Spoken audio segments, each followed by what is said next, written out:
സ്വാമിയെ ശല്യം ചെയ്യാനാണോ അവൻ പോകുന്നേ? അങ്ങനെ ശല്യം ചെയ്യാൻ പോകുന്നവരുണ്ട്. അവര് പോവാതിരുന്ന സ്വാമിക്ക് ഒരു കുഴപ്പമില്ല. ദേ, അവനുമായിട്ട് ഇങ്ങോട്ട് വന്നതൊക്കെ കൊള്ളാം. പക്ഷേ ദേ, അകത്തേക്ക് കേറ്റി പോരുത്. സാഗരേട്ടനകത്തേക്ക് കയറാൻ താല്പര്യം ഉണ്ടെങ്കിലേ ഉറപ്പായിട്ട് ഞാൻ വരാൻ പറഞ്ഞേനെ. പക്ഷെ സാഗരേട്ടൻ തന്നെയാ പറഞ്ഞത് വരുന്നില്ല എന്ന്. അത് നന്നായി. അവനെന്തിനാ ഇതിനകത്ത് കയറുന്നേ?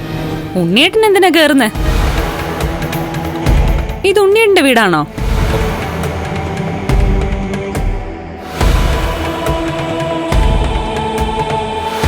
ഇവള് ഉരുളക്കുപ്പേരി പോലെ ഓരോന്നും ചോദിക്കാനും പറയാനൊക്കെ പഠിച്ചു കഴിഞ്ഞു. എന്നുവെച്ചാ അതുപോലുള്ളവന്റെ ഒപ്പം അല്ലേ സഹവാസം.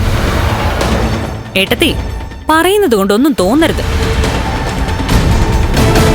ഈ നിൽക്കുന്ന ഏട്ടനെക്കാളുമൊക്കെ നല്ല സ്വഭാവ സാഗരേട്ടന്റെ. നിങ്ങളുടെയൊക്കെ സ്വഭാവം എന്താണെന്ന് എനിക്ക് നല്ല നിശ്ചയമുണ്ട്. അതുകൊണ്ടേ അതേപ്പറ്റി കൂടുതലൊന്നും പറയണ്ട. ഓ, കണ്ണനെ സോപ്പിട്ട് കഴിഞ്ഞ തവണ കുറെ സ്വർണം കൊണ്ടുപോയി. ഇനി അടുത്ത റൗണ്ട് വാങ്ങിക്കാൻ വന്നതായിരിക്കും. അന്ന് സ്വർണം കൊണ്ടുപോയെങ്കിലേ അത് അതേപടി ലോക്കറിൽ വെച്ചിട്ടുണ്ട്. ആരുടെ ലോക്കറില്? അവന്റെ പേരിലുള്ള ലോക്കറിലാണോ? ലോക്കർ എന്റെ പേരിൽ എടുക്കാൻ പറഞ്ഞപ്പോ ഞാനാ രണ്ടുപേരുടെയും പേരിൽ എടുക്കാൻ പറഞ്ഞത്. എന്നിട്ടും സാഗരേട്ടൻ സമ്മതിച്ചില്ല. എന്റെ പേര് തന്നെയാ എടുത്തത്. ആ, അതേതായാലും നന്നായി. പിന്നെ ഇനി അവൻ നിന്റെ കണ്ണുവെട്ടിച്ച് അത് കുത്തി തുറക്കാതിരുന്നാ കൊള്ളാം. അങ്ങനെ കുത്തി തുറന്നു നോക്കാൻ അനുവദിക്കുന്ന ബാങ്കുകളൊന്നും ഈ നാട്ടിലില്ല. ഇല്ലെങ്കിൽ അവനെപ്പോലുള്ളവൻ അതുണ്ടാക്കുമല്ലോ. ഇന്ന് കണ്ണേട്ട മലയ്ക്ക് പോകുന്നുണ്ട്. കൂടെ മാർക്കോയും ലോപ്പസും ഉണ്ട്.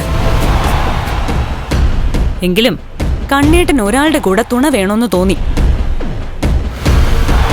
അതുകൊണ്ട് സാഗരേട്ടൻ മാലയിടാൻ തീരുമാനിച്ച്. ഈ ദിവസം വെറുതെ അമ്മ വഴക്കൊന്നും ഉണ്ടാക്കാൻ വരില്ലേ?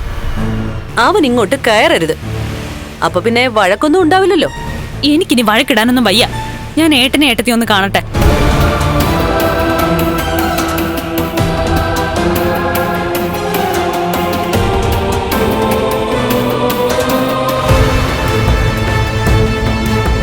അവളെ കണ്ണേട്ടനിപ്പോ സ്വീകരിച്ചല്ലോ. അതിന്റെ ഒരു അധികാരവും അഹങ്കാരം പിടിച്ച സംസാരമൊക്കെയാ കണ്ടത്. സാരമില്ല മോനെ. കണ്ണനോടൊപ്പം അവളുടെ കെട്ടിയവനും മലയ്ക്ക് പോവല്ലേ. അതുകൊണ്ട് അവളെ ഇവിടെ പിടിച്ചു നിർത്തിയിട്ട് നമ്മൾ പറഞ്ഞതുപോലെ ആ കുഞ്ഞിനെ അങ്ങ് കളയാം. മേഘൻ എത്ര കൊള്ളരുതാത്തവനാണെങ്കിലും ഈ വീട്ടിലെ മരുമകനായിട്ട് അവൻ മതി. അവൻ വന്നാലേ നമ്മുടെ കാര്യങ്ങളൊക്കെ നടക്കത്തുള്ളൂ. അത് 100% സത്യ.